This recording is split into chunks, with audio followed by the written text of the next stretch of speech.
Welcome all to Eat, Drink, and Explore with Cece. It is the holiday season and it is the perfect weather for making homemade apple cider. This is something that is so close to my heart. I absolutely love it. You can make this delicious homemade apple cider recipe. It's super easy. You can do it in a crock pot, an instant pot, on stovetop. I'm doing it on stovetop because I don't have an instant pot and I have a small crock pot for two. So making it in a big pot here, it is so simple. It's made literally with apples, warming spices, water, and your choice of sweetener. But what I also do is I love a citrusy taste in my apple cider, so I throw in 2 oranges. Okay, so all I've done is wash them really well and scrub the rind, cut them in quarters. These are super juicy. I look for like the navel oranges, or you can use that those oranges by the name of Caracara. They're super sweet as well.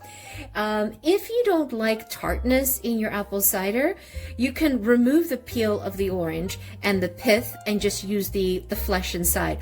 I like this type of sweet and tart type of idea. And then the apples that I use, you can use any apples, but I like to use like a rainbow of apples. So I got 1 Macintosh apple here because I want some tartness. You can also replace that with a a Granny Smith apple, a nice big green Granny Smith. And then I have some ambrosia apples, and they are also on the sweet side, and I also have the Royal Gala apples in here. So I sort of mixed it all up. You can go with 1, you can go with multiples. This is great because you can just use what you have. If you go to the farmer's market, just pick up what's available. Easy peasy to do. And then we're going to need some cinnamon sticks. Typically this recipe goes for 4 cinnamon sticks, but we really like it, the apple cider, to have that cinnamony flavor to it. So we're going to put in 7. Again, you control that. And then the warming spices that we're using is I've got a tablespoon of cloves. I have allspice. I have 1 teaspoon of allspice and 1 teaspoon of nutmeg, ground nutmeg. If you have a whole nutmeg, you could throw the whole nutmeg in instead of the ground, but I didn't have that. And for the allspice, you definitely want to use the ground allspice. You don't want to use the whole ones, the whole ones. And for the sweetener component, you can use anything for your sweetener. You can use, do a brown sugar, a brown sugar sweetener. You could do maple syrup. I just did a really basic, a simple syrup, which is 1 cup of white sugar and 1 cup of water, and just render it down on the stove. And I have this, I usually keep an extra bottle of this in the fridge for any given time, for any recipes that you're doing or baking. And it's the perfect element to use here. And how much of that sweetener you're going to add in, you're going to judge that at the end. Once we make this, then you're going to taste it to see how sweet, because you don't know how sweet your apples are going to be and how you want that to taste. So I really control that to the end. And then you're going to need plain old water. So we're going to use the water to fill up the pot, and we'll fill up the pot. So like, to me, this apple cider, it's like a warm hug, right? It's great for holiday season entertaining when you've got guests coming, because you have that smell, because this is going to go on the stove for about 2 hours, and that beautiful apple cinnamon smell wafting through the house is so inviting. And you know, you can have this as simple apple cider, or for those who want to partake in spiking it a little bit, you could spike it with your favorite brandy or cognac or rum. It's up to you. And you can also have it completely gluten-free. This dish is gluten-free, vegan-free, and also have it alcohol-free. So simply do it the way I'm going to do it. I like doing it this way.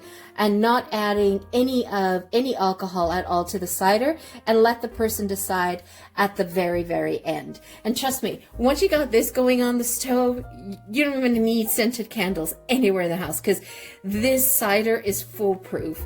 It's going to give you that instant warm hug that you're looking for. Okay, so let's go get started and put this on the stove. Okay, so I forgot to hit record when I put all the apples into the pot, and I put the apples in the pot, the orange in the pot, and then I put in the cinnamon sticks, and I did the cloves, the nutmeg, and the allspice, and then just stir it around a little. Bring the water up to about an inch of the top of your pot, and the idea here is you want to bring this first up to a boil. Once it's now a nice bubbling boil, you're going to simmer that, to turn that to low simmer, and we're going to simmer it for about 2 hours. Now you'll have to judge on your apples depending on how firm your apples are. The firmer they are, the longer they'll take. If they're not as firm, because the apple variety is not as firm like a Granny Smith or a Macintosh, for example, then you want to take a look at around an hour and a half. Just press it, see what it's looking, and you want to get that smell. You're trying to get that apple sauce type of texture, because we are going to mush this all up and then strain it and put it in bottles. All right, so let's get this to a boil. Okay, so I just want to show you what the pot looks like with 50 minutes into the cooking for my apples. Look at that. Look, you're starting to get that beautiful apple cider color. Look at that. Isn't that gorgeous? Now, one of the things that I didn't mention earlier that you could do is if you had like fresh ginger, you could put like an inch of ginger in here. That would also help, but I'm going to omit the ginger for now. But you can start to see the apples are starting to get super, super soft, but not quite yet that I can mush it. Some are mushy, some are not.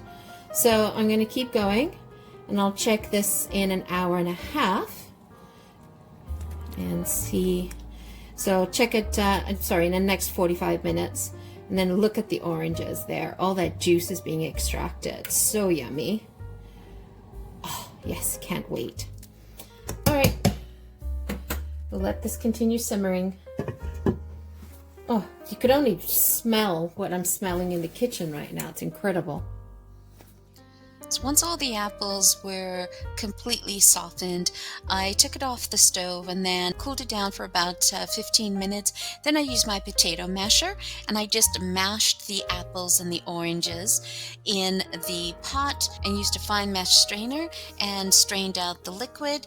And then I was ready to go. Poured that into the jug, and now it's ready to be served. Once again, thank you so much for joining me today. It's always greatly appreciated you spending the time with me. Hope you make this as apple cider. It is warm, it's cozy, it's like a warm blanket wrapped around you, but it's around the entire house. When your guests walk in, they will smell the apple cider simmering on the stove. I would highly recommend you give that a try this year. Once again, thank you so much for joining me. Happy holidays, Merry Christmas to all. Hope you all spend a wonderful Christmas holiday season with family and friends. If you've not yet subscribed, hit that like button, hit the subscribe button, and join the community. We would greatly appreciate it. Thank you all for joining. Have a wonderful day. Ciao for now.